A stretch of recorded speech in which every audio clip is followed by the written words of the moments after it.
السلام عليكم. احنا بنحب بجد ولا بنخاف من الوحدة؟ مساء القلوب اللي فاكرة نفسها بتحب، بس يمكن محتاجة تسأل نفسها سؤال صعب شوية. معاكي سنبلة، والنهاردة مش جايين نهاجم الحب خالص ولا نقلل كمان من مشاعر حد، بس جاية أسألك سؤال يمكن عمرك ما سألتيه لنفسك، بس بصدق شوية وهتك عليكي شويتين. انت فعلا بتحبي الشخص ده ولا بس مش عايزة تبقي لوحدك؟ فرق كبير قوي بين الحب وبين الخوف من الوحدة، خدي بالك. بس ساعات الاتنين بيتلخبطوا جوانا. الوحدة إحساس تقيل، مش مجرد إن مفيش حد جنبك، لأ، إحساس إن مفيش حد ليكي.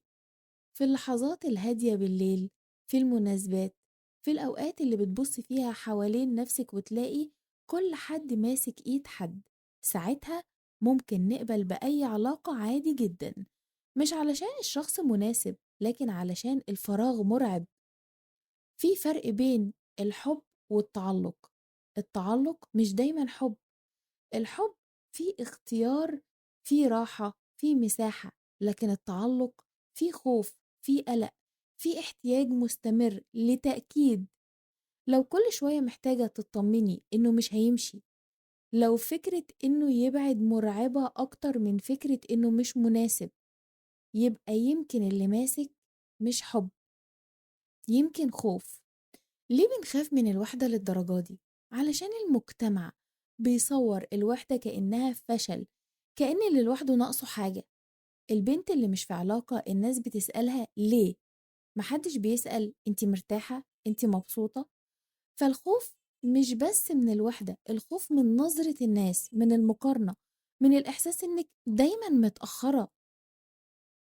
خلينا نبقى صريحين شوية. لو انتي مستحملة حاجات كتيرة علشان بس ما يبعدش، بتبرري تصرفات بتوجعك، حاسة انك مش على طبيعتك ابدا، خايفة تمشي رغم انك مش سعيدة، يبقى اسألي نفسك السؤال بوضوح: انا بحبه ولا بخاف ارجع لوحدي تاني؟ الحب مش المفروض يقلل منك، مش المفروض يخليكي دايما قلقانة، مش المفروض يخليكي حاسة انك ماسكة في حد هيقع منك.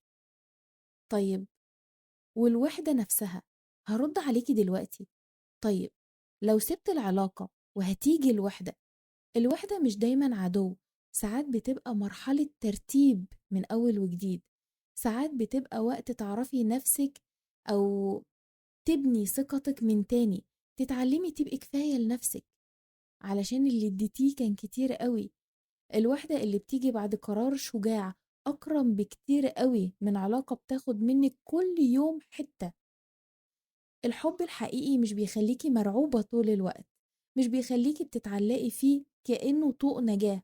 الحب الحقيقي فيه أمان، فيه مساحة إنك تتنفسي، فيه إحساس إنك دايما بتختاري، مش متعلقة، فيه راحة، مش فيه توتر مستمر وضغط أعصاب.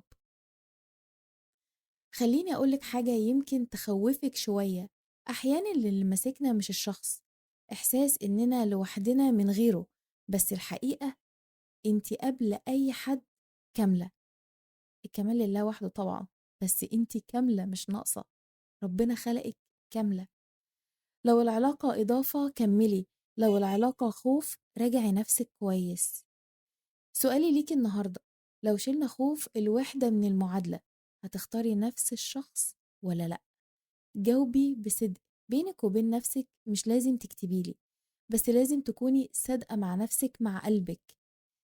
كانت معكم سنبلة في حلقة النهاردة. سألنا نفسنا سؤال صعب، بس يمكن هو بداية لرحلة جديدة لكل حد سمعني النهاردة. وإن شاء الله نتقابل في حلقة جديدة مع بعض، والسلام عليكم ورحمة الله وبركاته.